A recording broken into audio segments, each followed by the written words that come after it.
So our final lesson on this little introduction to stoichiometry unit is on this concept of limiting reactants. I will give you a heads up. This will feel probably like a grind to get through these problems, not because they're necessarily tricky, but it requires doing a lot of writing and a lot of work, all of it being stoichiometry. So I hope you have energy today. I have a little bit of energy. I think you will need your calculator and your periodic table, which is your chemistry toolkit. I will be, for maybe the first example of the limiting reactants problem, use my reds and greens, with green meaning go and red meaning stop, because we know we have our cute little stoichiometry map, which lets us know where we are starting is going to be somebody in green, and where we're ending is going to be somebody in red. I may do one problem with my colors, but then I feel like I'm going to be like using just my pencil for the remaining ones, because I think my markers are also getting tired. They've been working hard this unit too. So some of y'all are like, oh my gosh, there's hot dogs on this picture. What is even going on? Are we learning about hot dogs? Well, I mean, kind of. So, kind of. So let's get into the topic of limiting reactants. So to give y'all a heads up, it's going to require a lot of work, and I'm sorry for that. They are tedious for me too. But the key thing about doing well on these problems and getting the correct answers is showing your work. I know it is so annoying to have to write grams and moles and of who every single time. It is a lot of work my pencil is doing. But if you are not showing that work, first of all, I cannot track your thought process, and you are so much more likely to make a mistake if you are not taking the time to show your work. So please do like I do, or like I am modeling, and show all of the units and all of the of who that you are converting from and to. So yes, please show your work for all problems, not just limiting reactant problems. But okay. What is a limiting reactant? The limiting reactant is the reactant that is used up first in a reaction, and it therefore determines the amount of product made. Okay, so here's the reaction. We have some bubbly things. These represent molecules, right? Obviously, the red bubbly thing is one reactant. The green bubbly thing is another reactant. Very rarely will you have equal amounts of both that you need to come together to make all product. Usually I'm gonna have a lot of one guy and not a lot of another guy, and once the one that you had less of runs out, you're kind of done. You're done making product. So looking at this here, it looks like this is my product, right? I'm looking at him. And I have, he got left over. So it looks like the green bubbly guys are my limiting reactant. After they were used up and turned into this product, then the reaction stopped. So that's a chemistry example. And by the way, when we get into this, I will not be saying bubbly things. We'll be using technical terms, but we're introducing this concept. You get the point. Here's an even easier way to reinforce this concept. Say if I'm making cars, everybody knows that a car should have 4 wheels, or else you cannot complete the car. If I only have 3 wheels in one car body, I don't got enough wheels. Those wheels are the limiting reactant for my ability to construct a car. Okay, now here we go. Here we're getting into the hot dogs of it all, okay? Let's see how many hot dogs you can make with these ingredients or these reactants. It looks like I have 1, 2, 3, 4, 5 hot dogs, and I have 1, 2, 3, 4 buns. Okay, we can be smart here. Let's think about this. You guys, with 5 hot dogs and only 4 buns, I can only make 4 complete hot dog sandwiches. And I know I said hot dog sandwiches. I just can't say hot dogs when I've already said this. That reactant is a hot dog, and then it begs the question of, is a hot dog even a sandwich anyway? But when I say hot dog sandwiches, I'm meaning the complete product. That was a wild tangent, but I feel like I needed to explain myself before you read this statement, hot dog sandwiches, and be like, what is she even talking about? Is she from another planet? Which sometimes, yes, I feel like I am from another planet, but that is why I'm saying sandwiches. But what you can also see is that with the only 4 buns, that made me have 1 leftover hot dog. Okay, so what does this mean in terms of science? Well, if I were to ask you which one of these things, either the hot dog or the bun, is the limiting reactant, it's going to be the bun. The buns are the limiting reactant. They get used up first, and after they get used up, I can't make any more product after they are gone. Oh, that's interesting. Well, then who's the hot dogs? Well, they're the excess reactant. Okay, we call the guy who is left over after the reaction is complete the excess reactant because he will always have extra of him and be found in excess in some way after the reaction is complete. All right, now here's another term that we're getting to. The number of products that I can make from the limiting reactant determining it is called the theoretical yield. We've seen this term before at the start of this unit when we talked about percent yield and percent error. We talked about theoretical yield is in theory, according to calculations, how much product you should make. We also talked about actual yield, meaning if you go into the lab and were to do this experiment in real life, you may not get exactly what you should make. But here's the theoretical yield. We've established that the theoretical yield is what you get from calculations, how much in theory you can produce from the available reactants. So 4 hot dog sandwiches is the theoretical yield for this reaction of sorts, okay? All right, so I'm done talking about hot dogs. Well, that makes me hungry, but maybe we'll talk about the hot dogs later. Right now, I'm going to talk about chemistry. So chemistry works the exact same way. One reactant will usually run out before the other. A balanced chemical equation and the concept of the mole ratio, meaning the coefficients in the chemical equation, allows us to predict the amount of product formed from the amounts of ingredients available using stoichiometry. So let's see this mapped out here. So here I have an equation here. I am taking nitrogen and I am reacting it with hydrogen and I am creating ammonia. Okay, so these are my available ingredients before the reaction. I put a key over here. Look how fun I am here. So that means that the larger green bubbles are my N2 molecules, right? And the smaller white bubbles are my H2 molecules. So if I were to look at this and I would like to count how many of each things I have before the reaction, you could do that, right? And in fact, we're going to make this, we're going to go ahead and establish that each molecule represents not just one molecule. We'll say each molecule represents a mole of that specific substance. So when we're looking at before the reaction, what do we have? We have 1, we have 2, we have 3 nitrogens, right? So we're saying that we were having 3 moles of nitrogen before the reaction starts. We have 6 moles of hydrogen. That is what we have before the reaction starts. Guys, we don't have any product yet, right? The reaction has not started, but these are my ingredients that I have available. Okay, let's see what happens after the reaction. Boom, they react. Okay. I see some ammonia is being formed here. Remember, my ammonia looks like this, like the green guy with the 3 hydrogens on the outside. But it looks like I had some nitrogen left over. And I can go back and count this. If I wanted to count all of the hydrogens, 1, 2, 3, 4, 5, 6, 7, 8, 9, 10, 11, 12. I had 12 atoms of hydrogen.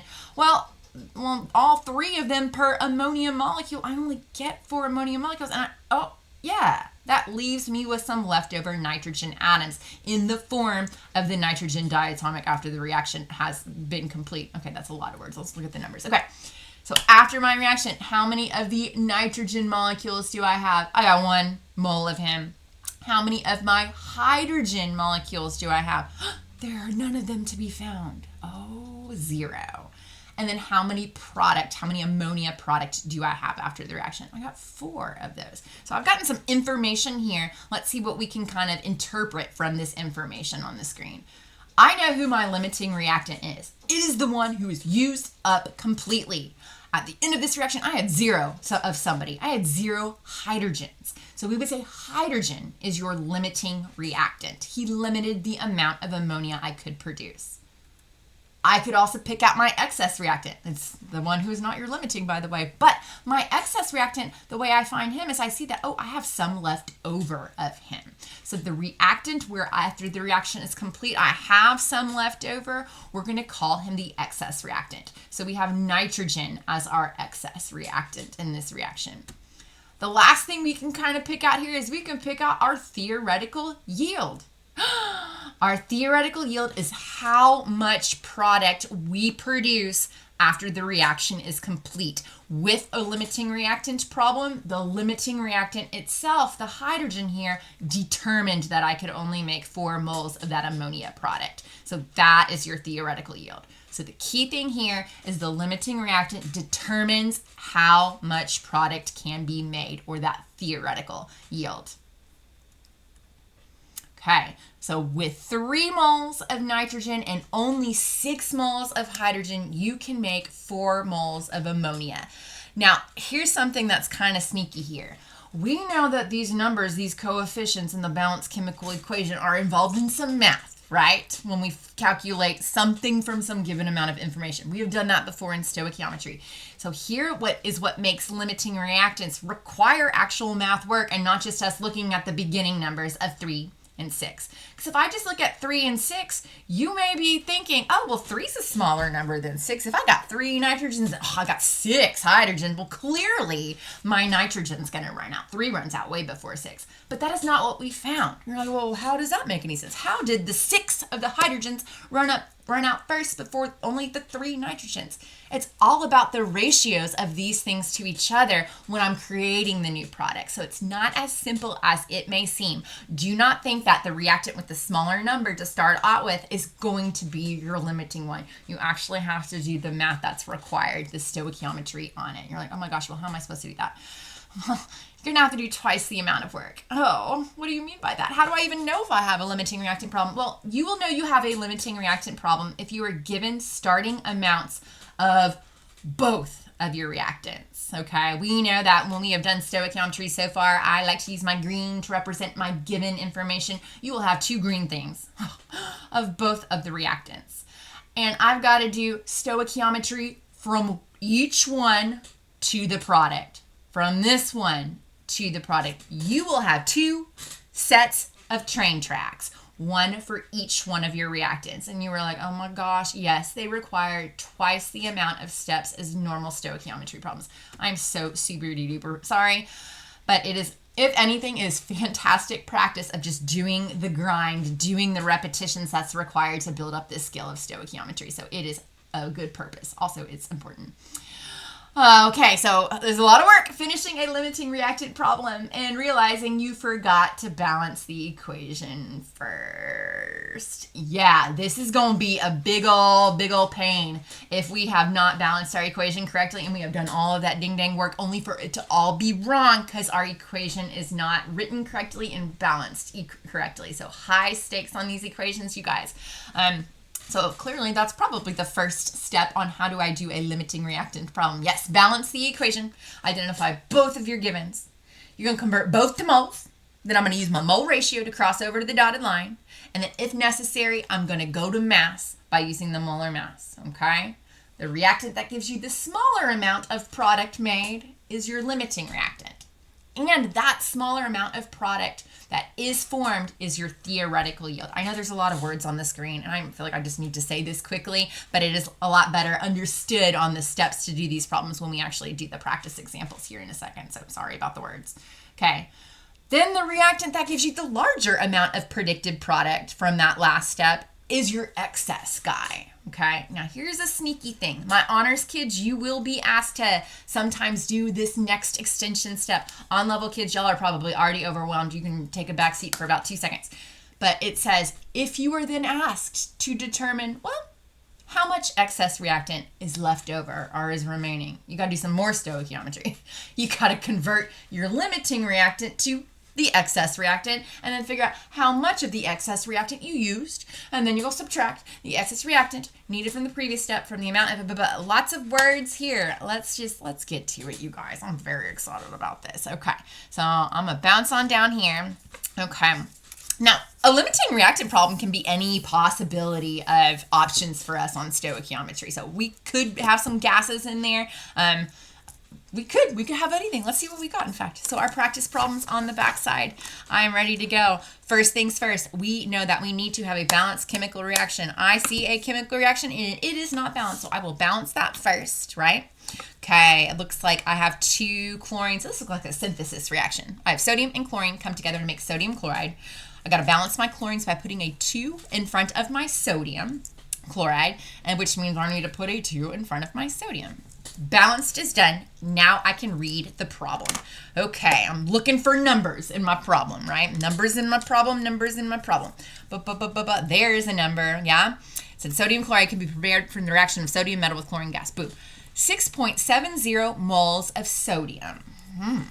I have 6.70 moles of sodium. So that's my first given information. I have 6.70 moles. I'm starting at moles, which means for this sodium example, I'm starting here at moles. Reacts with, I gave you something about the other reactant. 3.20 moles of the chlorine gas. Oh my gosh. 3.20 moles. Yikes. Okay. And then they say find the limiting reactant and how much sodium chloride will be produced. So I'm going to sodium chloride. I'm going to my product. I gave you starting amounts of those guys. How much sodium chloride can I produce? Well, you don't know. That's why I've got to do 2 train tracks here. Now I want to talk about how much. Typically when we say how much, you're like, are we ending at moles? Or are we ending at grams? You could do both, but usually a limiting reactant problem wants you to compare a grams value of your product, okay? Plus, let's just practice some more stoichiometry and take it to grams anyway. So we're going to take this one to grams, okay? But I will write up here that we can have the option of doing moles. Just usually you will eventually have to convert it to grams anyway. So we will have that guy be our unknown substance, the substance that we are ending at. We know that these numbers in the top are important because these numbers will be required for when we hit that mole ratio step, right? It gives us the ratio of the 2 substances to each other in that chemical equation. Okay, y'all ready for 2 steps? Okay, let's start here. We're going to do this section here is going to be all dealing with my first guy, my sodium. And then we're going to do it again from the 3.20 moles of the chlorine. So I'm going to give myself space to set up a train track for the sodium to the sodium chloride and a train track from the chlorine to the sodium chloride. All right, so here we go. Yes, okay, so my givens. I don't know if I want to zoom in. Maybe we zoom in? Yeah, that's not too bad. We can zoom in. We can be smart. Okay, my sodium, his given, always goes down here. 6.70 what? Moles. I did not give myself enough space of sodium.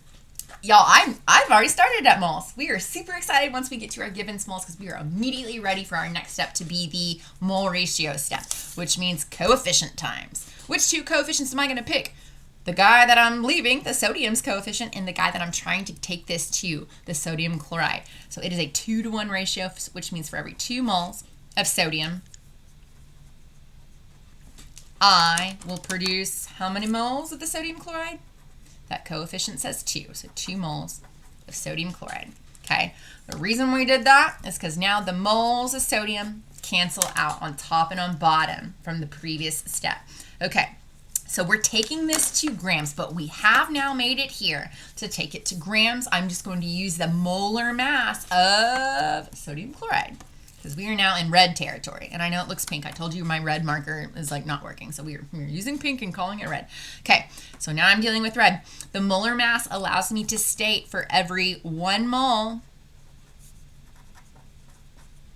there is a certain amount of grams of a substance. How do we know how many grams are in 1 mole of a substance? Our periodic table will tell us. Those decimal numbers let us know the molar mass. So to calculate the molar mass that I'm going to be putting in that blank on that conversion factor, I take a sodium whose molar mass is 22.99. I only have 1 sodium in sodium chloride. And then I find chlorine, and chlorine's molar mass is 35.45. So those 2 elements added together from my formula of sodium chloride give me the molar mass of sodium chloride. So there are 58.44 grams in sodium chloride in every 1 mole. So that's allowed me to convert from the moles where I left off to my grams. And I know I've done it correctly because I can cross off the same thing on top and on bottom. Okay, so now we are ready to calculate. We did it correctly. We knew we started with my moles, right? And we knew we wanted to take it to the grams. Everything looks good. We have done this. Amazing. So now my calculator is ready. We go 6.7 times 2 times 58.44 and then divide by 2. Now some of y'all are looking at this 2-to-2 ratio and are thinking, isn't that the same thing as a 1-to-1 ratio? Because you multiplied by 2 and then divided by 2. Yes. I am just strictly writing it this way every single time so you know where I'm getting these numbers. Because a lot of times if I reduce it down in my stoichiometry when I'm modeling these problems as a teacher, you guys are like, where is she getting these ones? I model it how I see it, okay? If you want to eventually get to your calculator and know that I do not need that step to actually do anything here, meaning you would know that you would just do 6.7 times the 58.44, that is great. You do whatever you need to do. But yes, I do acknowledge that a 2-to-2 ratio is the same thing as a 1-to-1. I'm just writing it that way so we do not get confused. Okay, my answer. We got some sig figs of it all.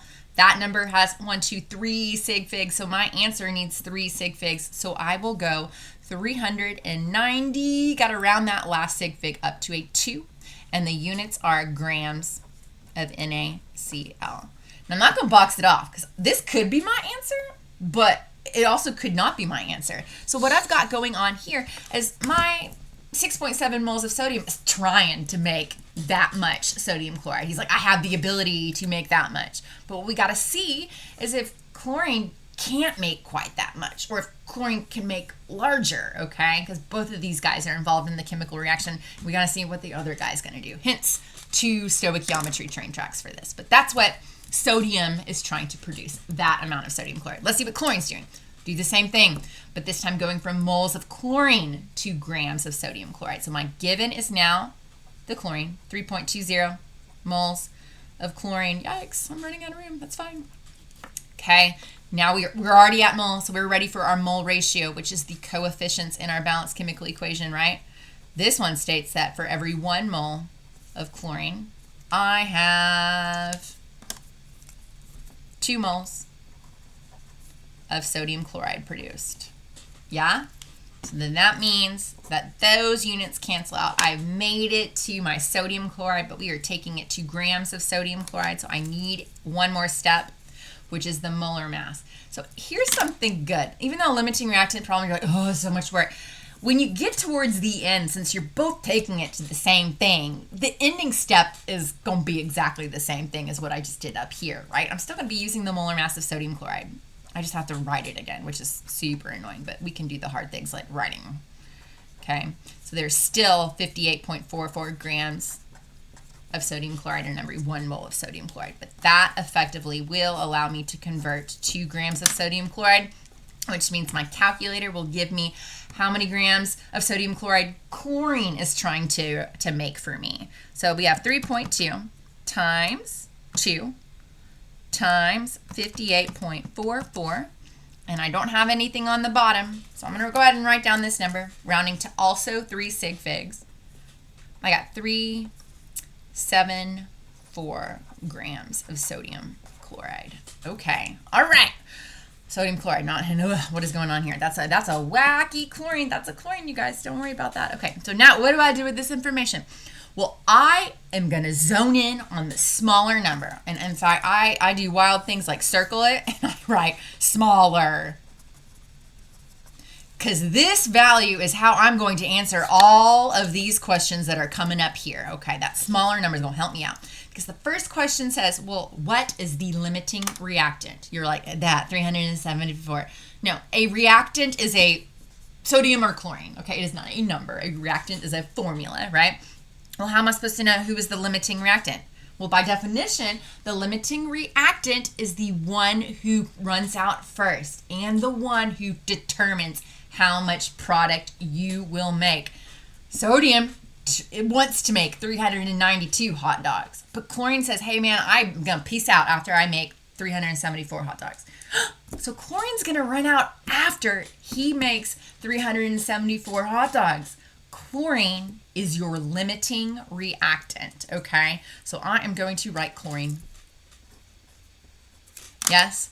So chlorine is my limiting reactant. So the guy who produces the smaller amount is your limiting reactant. Amazing. So then what does that mean? Well, who's the excess reactant? Is the other one. So your excess reactant is sodium. So sodium is my excess reactant. I tend to do XR. I may do something different next time, who knows, but that's not your limiting. So the guy who makes too much is your excess reactant. He will be left over. After chlorine poo-poos out with 374 hot dogs, he's like, well, I'm left over. And yes, he will be left over. Okay, the last question they say is how much NaCl will be produced? Well, that's going to be the smaller of the two numbers here. This will be produced. Even though sodium wants to try to produce 392, it will be done after 374 grams of sodium chloride are produced. Okay? Yes? So we would say this smaller amount is the theoretical yield. Smaller number equals theoretical yield. Okay? Amazing. Lots of good stuff here. So the mentality is you do the work for both guy, zone in on the smaller guy. That will be how much you should produce your theoretical yield. It will also tell you who your limiting reactant is. Okay, so let's do another one. This one, example 2's got a lot of follow-up questions. I told you these limiting reactant problems are a lot.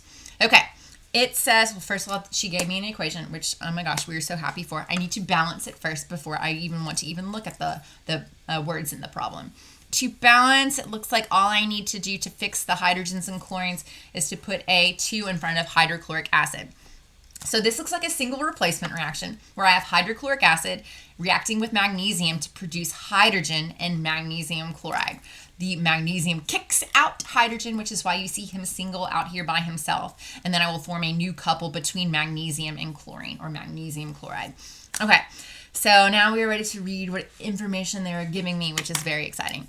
Hydrogen gas can be produced in the lab by a reaction of magnesium metal with hydrochloric acid. What is the limiting reactant when 6 grams of hydrochloric acid? So one of my givens is 6 grams. I'm starting off with 6 grams of my first reactant. Reacts with 5 grams of the other reactant, magnesium. Yes? How much hydrogen gas will be produced? So here's my hydrogen gas. I'm going to be taking it to how much being grams, right? So we got a lot going on here. We are going to do one train track from the 6 grams of hydrochloric acid to hydrogen, and then another train track from the 5 grams of magnesium to hydrogen. Whew. Okay, so we're getting ready to set it up. So we have hydrochloric acid. We'll do his work first. And then we'll do down here the work starting from the other reactants, the magnesium. Okay, so I want to make sure that I circle my coefficients that I will be needing. I'm just going to focus on these two right now because this will be for my first train track. So I'm like, okay. And each one of these is going to be a grams to grams. So it will be a 3-stepper, which is really fun, or maybe not, kind of exhausting, but deep breath, here we go. Okay, our given for this first one for the hydrochloric acid is 6 grams of hydrochloric acid, which means I'm going from grams to moles. Going from grams to moles of hydrochloric acid, which means grams to moles, molar mass. For every 1 mole, there's a certain amount of grams according to the periodic table. The decimal number for hydrogen on the periodic table is 1.01, and there's 1 hydrogen in that formula. The decimal number for chlorine from the periodic table is 35.45. There's also 1 chlorine in that hydrochloric acid. So the total molar mass of hydrochloric acid is 36.46. Okay. So there are 36.46 grams in every 1 mole of hydrochloric acid. I am now at moles. I'm at moles, ready for my mole ratio, the coefficients, to switch me over to finally talking about hydrogen. Mole ratio. There's 2 moles of hydrochloric acid for every 1 mole of hydrogen, right? Boom. Boom. I am now at moles of my hydrogen. I got to take it to grams, so it's going to require one more step. Well, if this step is going from moles to grams, how do I accomplish that moles to grams? Molar mass. For every 1 mole of hydrogen, you have a certain amount of grams of hydrogen according to the decimal number. Well, hydrogen's molar mass is 1.01, but there are two of them, so I have to multiply that by 2. So each hydrogen has a molar mass of 2.02. Cool. All right, let's see if my units have canceled it off. Cool. Okay, I love that. All right, I'm ready to get my answer. Here we go. My answer, see how much that 6 grams of hydrochloric acid can make for us. So I have 6 times 2.02 divided by 36.46 divided by 2. Okay, I get this answer. I get the sig figs of it all. How many sig figs are in my given number? 2. So I need to round this answer to 2 sig figs, right? So this answer rounded to 2 sig figs is, leading zeros are never significant. So I need the 1 and I need that last, or that 6, but it's going to be rounded up to a 7. Okay, so I have 0.17 grams of hydrogen. This is not my answer. This is just one of my answers that I then have to compare and then ask questions around. There's a lot involved here. So that's how many hot dogs hydrochloric acid is trying to make. Let's see how many hot dogs magnesium can make. So we will start with his value of 5 grams and take it to however many grams of hydrogen he can try to make, okay? So my given here is 5.0 grams of magnesium. Yes? So I need to go from grams of magnesium to moles of magnesium in this first step. Getting to moles, that funnel part of the stoichiometry, right? So I know that the molar mass is required for that. For every 1 mole of magnesium, according to the periodic table, I have 24.31 grams of magnesium. Okay, so those cancel off, those cancel off. Well, now I'm at moles. Woo, I'm at moles. Mole ratio time. Boom. Where am I going? We're going to hydrogen, and I'm going from magnesium. So it looks like there is a 1-to-1 ratio between these two things. Okay, so for every 1 mole of magnesium, I have 1 mole of hydrogen, right? So that has gotten me to moles of hydrogen. I still need to take it to grams of hydrogen, but luckily this last step is going to look exactly the same as the last step on the previous one, because we've already stated that in every 1 mole of hydrogen, the molar mass of that guy is 2.02 grams of hydrogen. Cool. All right, so that goes away. Boom, boom. Yes, we are ready to see how many hot dogs the magnesium is trying to make here. I keep saying hot dogs, but now I'm in the zone and it makes me laugh every single time, so I will probably continue saying it. So 5 times 2.02, and I'm dividing it by 24.31. Okay, so my answer is 0.4. How many sig figs do I need to round it to? 2 sig figs. So my answer is 0.42 grams of hydrogen. Okay, so now I have my answers to compare. Circle your smaller amount. Boom. This is your home base. This is how I'm going to get information from. So the first question that they ask me, well, who's your limiting reactant? Who created the smaller amount of product? Boom. Hydrochloric acid. Right? After he ran out, and he ran out after he made 0.7 or 0.17 grams of hydrogen, he is out. He limited how much hydrogen we can produce. So then that means, who's the excess reactant? Well, it's the other guy, right? Magnesium. So magnesium is my excess reactant, okay? After that many grams of hydrogen have been made, there's going to be some left over. Magnesium's like, I can make 0.42, but it's fine. Hydrochloric acid will be out by the time that happens, and he has nobody to react with anymore. And then how much will be produced? How much will be produced? It's that smaller of the two, okay? Remember, this smaller one is our theoretical yield, right? You're like, why do you keep saying theoretical yield? They're just asking how much. We're going to get there. We're about to ask some more extensive questions on this type of a concept. But how much will be produced? This is smaller of the two, 0.17 grams of hydrogen. Okay. Honors kiddos. On level kiddos, you take a seat for a second, but come back to us when we get to the question where it asks us to solve for percent yield, okay? Honors kiddos, we're going to do this. I can now ask you, well, how much excess reactant will be left over? You're like, oh gosh, what am I supposed to do with this? Well, I know that my limiting reactant is hydrochloric acid. That's 6 grams. Once he is out, he is out. That 6 grams is going to react with some of that 5 grams of that magnesium, not all of him. I'm asking how much of that 5 grams is left over when the hydrochloric acid is done. Well, how am I supposed to find that? Maybe we figure out how many grams of magnesium is required to react with that amount of hydrochloric acid. That will let me know how much magnesium gets used up. And then if I have that information, I can subtract that from the original 5, and that remainder will be how much was not used. You're like, what is she even talking about here? Okay, so this is going to be a little bit wackadoo. I know my colors may not make much sense here, but we're actually, no, I'm not going to use the colors for that because I find that to be a little bit confusing. So if you're wanting to find how much reactant will be left over, you start with your limiting reactant and you just stoichiometry it out to your other reactant. So we will be doing that. So we are going from hydrochloric acid. And in fact, we could do this. We can say we're going from grams.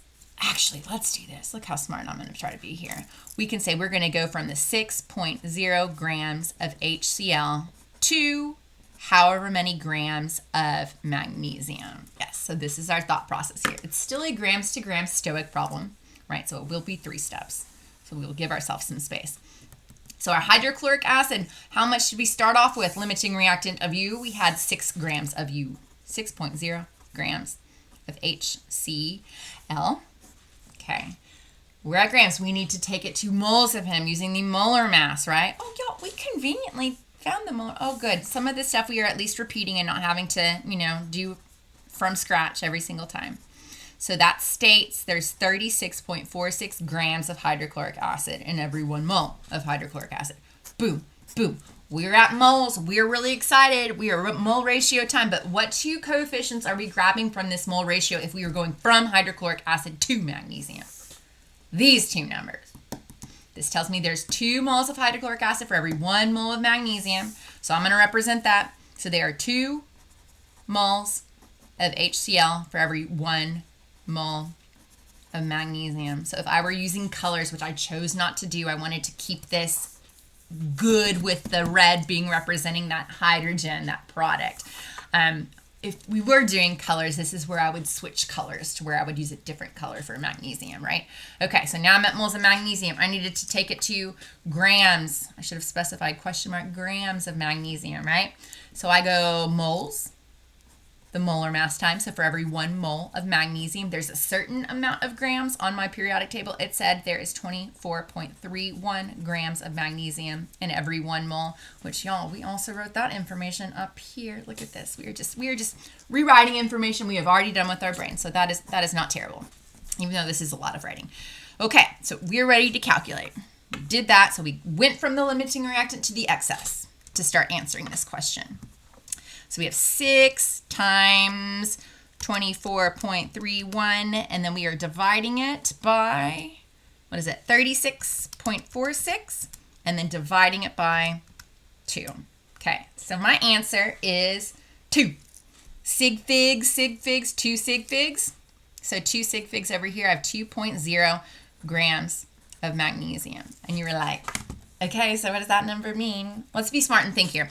If I had him as my limiting reactant, that's 6 grams of hydrochloric acid. We said when he runs out, we will produce that amount of hydrogen. We know magnesium's left over. The point of us doing this is we wanted to know how much magnesium was needed to react with and use up that hydrochloric acid. That too lets me know that that was 2 grams of my original 5 that were used up to complete this reaction. So 2 grams used up. But the question is not saying how much is used up, it's saying how much of that excess reactant magnesium will be left over. Like, what are we even doing here? Well, how much did I start off with? 5 grams. How much did I use up? 2 grams. So how would I figure out how much is left over? You subtract. So I'm going to write underneath here, I didn't leave myself a ton of room, but sorry about that, you guys. I'm going to write 5 2.0 grams magnesium minus, and that's the original number that I had up here, minus 2.0 grams of magnesium used up. That will give me 3.0 grams of magnesium left over. Okay, look at us here. That is amazing. So we're able to calculate, if we know who the limiting reactant is, how much of the excess reactant got used up and how much is left over. So it is another stoichiometry train track, but luckily it is just getting some good practice in for us, which is exciting. Okay, now on level kids, everybody come back in all together. I will be able to expect for you guys to do these remaining two last problems. Remember when we talked about percent yield and percent error? We're gonna now put them into action here on these limiting reactant problems. They are saying if 0.4 or 0.14 grams of hydrogen are actually produced in the lab, what is the percent yield? Percent yield. What is the equation for percent yield? We know that percent yield is a simple equation of actual yield divided by theoretical yield times 100. So I'm like, okay, cool. That's just me dividing two numbers and multiplying by 100. Where am I going to get these two numbers? They gave you a number in this problem. They said if 0.14 grams are actually produced in this lab, oh my gosh, you guys. This guy is my actual yield. That's my actual yield. Cool. Okay, I'm getting super duper excited. I have 0.14 grams is my actual yield. What am I doing for the theoretical yield? The theoretical yield is, in theory, how much you should produce according to your stoichiometry. Okay. Well, I did two stoichiometries here. Well, how much should we say you would produce? The smaller of the two, that's your theoretical yield, the 0.17 grams. Okay, look at us doing the fun things. Yeah? So I'm going to take that divided by that, multiply by 100. Okay, 0.14 divided by 0.17 gives me that times 100. So my percent yield, which no sig figs on percentages because it is just a representation of a percentage. There's a better way to say that, but you get it. I always like to do two places past the decimal. So we have an 82.35% yield. So what this means is that I got pretty close to what I should have produced. That means my yield was good, okay? We want that number to be a big number, a number as close to 100 as possible. So we've calculated our percent yield, 82%. That's not bad. The last question is, what is the percent error? You're like, okay. Y'all, there is an equation for percent error. It looks like this. I will take the time to write it. Percent error is equal to the absolute value of the theoretical yield minus the actual yield divided by the theoretical yield times 100. You could plug in and do that. That sounds great. I always just do this simple thing. If I've already calculated my percent yield, if you subtract that from 100, that will be your percent error. Because remember, percent yield and percent error are two ways to kind of look at the same thing, two ways to evaluate your efficiency. One, to see how good you are, what percentage good you are, and then the other value is to see, well, what percentage bad does that mean for you? So we're gonna do that. We're gonna, I mean, you can keep that there, but I'm also just gonna be like, okay, now I'm gonna say percent error is, I'm gonna show you, I'm gonna take 100% minus my percent yield. I can do that, right? So I have 100% minus my percent yield was 82.35.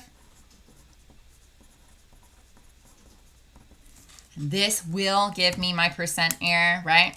100 minus 82.35. My percent error is 17.65% error.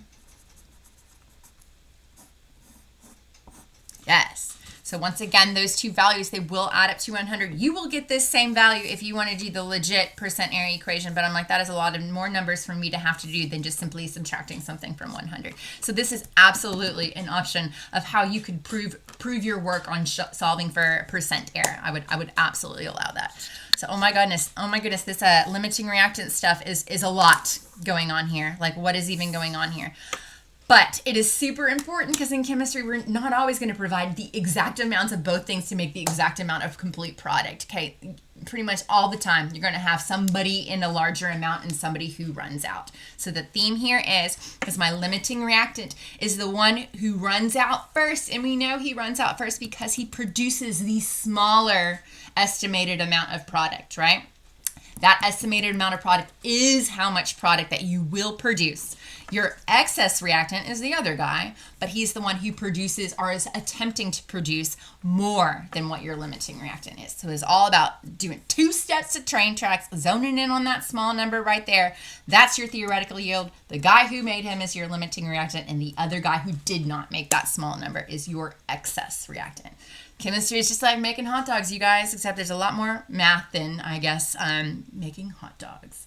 Awesome. That was it for Unit 9, guys. We did it, stoichiometry. We now have this skill that we will be continuing to use from here on out.